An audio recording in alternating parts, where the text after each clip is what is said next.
Hello, my fellow Albertans.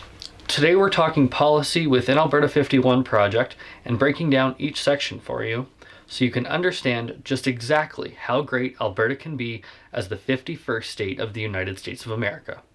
Let's begin. So let's start off with why the US over Canada. So we desire constitutional protections from monarchical dictatorship, which cannot be achieved within the Commonwealth system.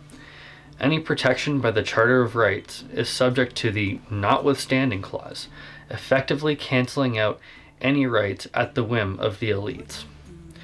We saw this in the trucker convoy in 2020 and even in present day. A state constitution is inherently Albertan. This would capture the freedom of will that we have.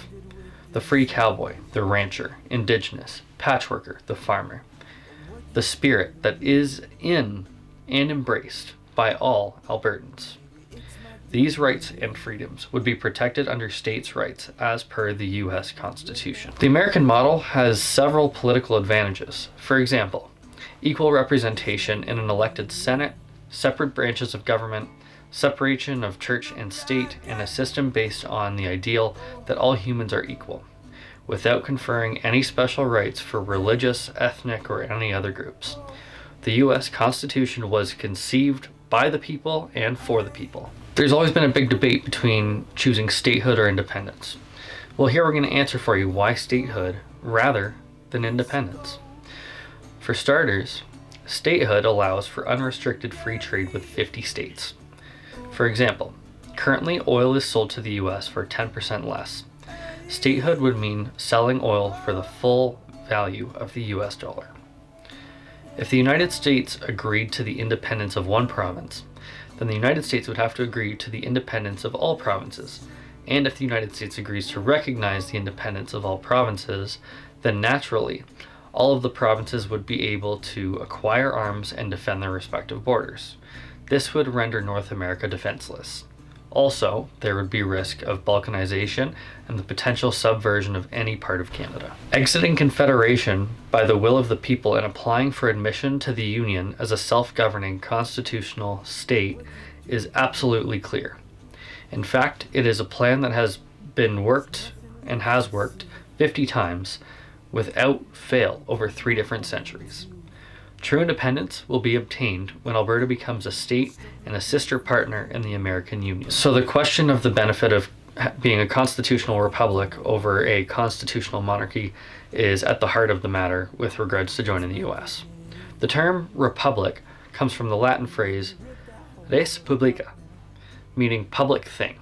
In a constitutional republic, the supreme power is held by we, the people, and is administered by their elected representatives under the Constitution drafted and ratified by the people of the state.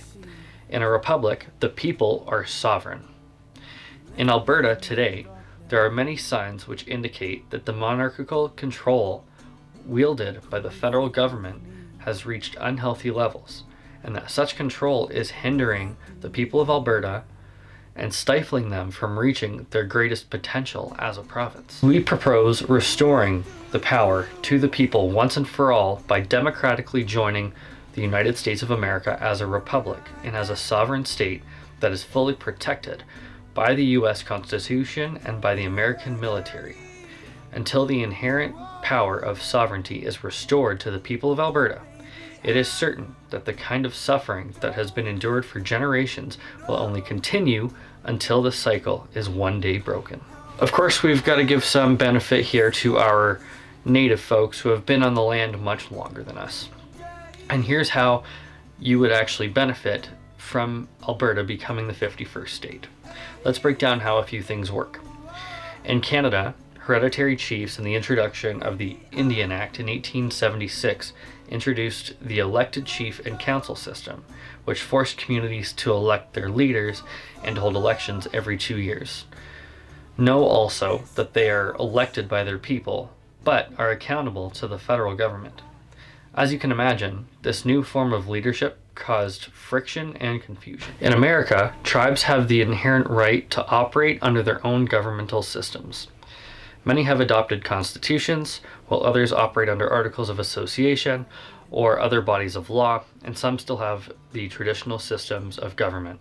The chief executive of a tribe is generally called tribal chairperson, principal chief, governor, or president. A tribal council or legislature often performs the legislative function for a tribe, although some tribes require a referendum of the membership to enact laws. Additionally, a significant number of tribes have created tribal court systems. All indigenous lands operate as a free state or nation within a nation. We, the people. Here in Alberta, we believe in protecting our children. Citizens of the state of Alberta who are parents or official guardians of children under the age of 18 will be the sole decision makers for their children's welfare, be it education, religion, association, social and sporting activities, and sexual identity. Boards will be elected. These rights presuppose the ultimate welfare of children in all circumstances. Some of the criminal offenses are as follows. It is a criminal offense to unnaturally terminate the life of an unborn human child, the life of a human child, whether born or unborn. We will protect young children from any and all sexual and or gender theories, persuasions, or indoctrination until the age of state-recognized individual consent. We propose that to not be less than the age of 18. It is a criminal offense to change, alter, or mutilate with the use of drugs, surgery, or any other method or procedure the natural gender or DNA of any child under the age of state-recognized individual consent.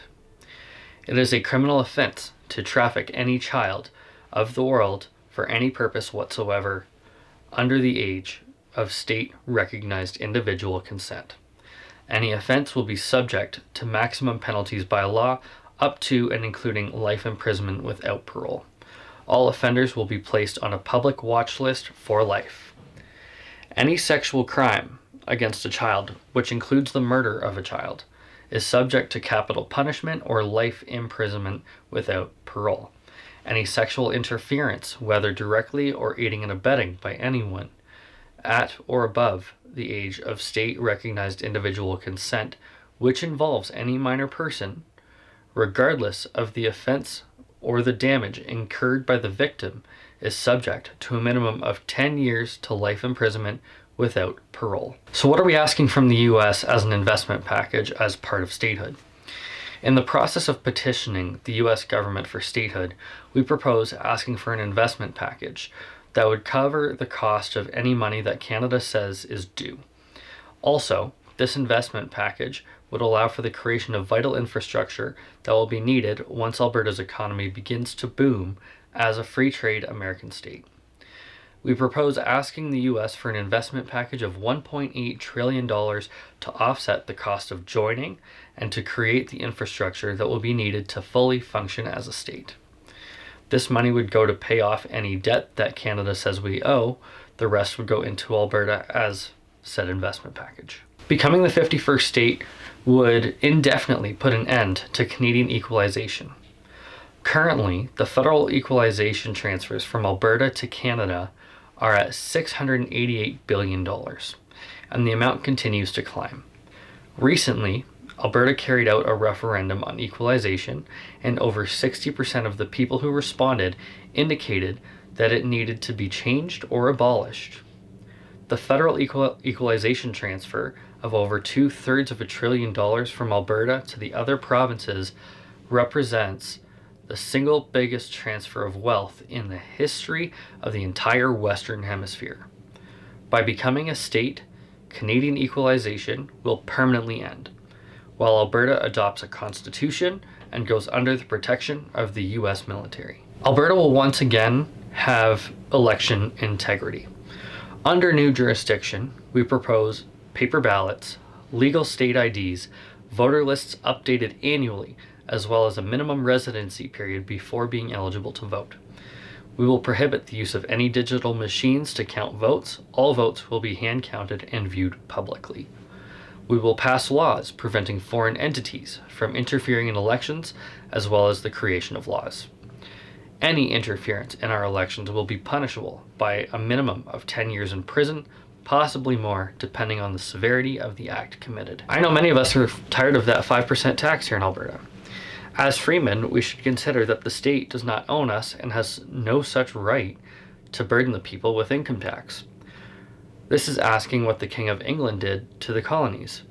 We as freemen are not slaves to the state, nor property to be fleeced. So it's clear that education in Alberta and in the rest of Canada has taken a strong downhill from what it once was.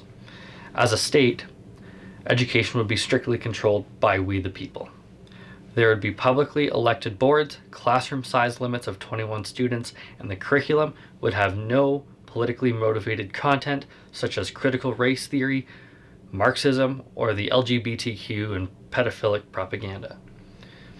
All funding for school choice is equal, whether you choose to have your children in public education, private education, or homeschooling. Our curriculum would be focused on 3 crucial basics: reading, writing, and arithmetic. All other vocational or creative courses would be optional. Students learn in different ways, and we recognize that instead of putting them all in a societal box to be judged by. Now, we have to talk about the right to bear arms. This is a constitutionally protected right under the Second Amendment within the Bill of Rights. In Alberta, we will allow both open and concealed carry. Hey, listen, did you know that the states with higher legal gun ownership actually have some of the lowest crime rates in America? Now you do. Of course, free speech is very independent to us here at Alberta 51 Project, and under 51st state movement and statehood, it will be unlawful for any agency, whether state, federal, municipal, or independent, or foreign, to restrict the viewpoint of any free person. If you've made it to this point in the video and have not yet subscribed, please make sure you do so. Hit the little subscribe button down below and turn on the notification bell so you never miss any new videos. We thank you for watching. We'll see you next time.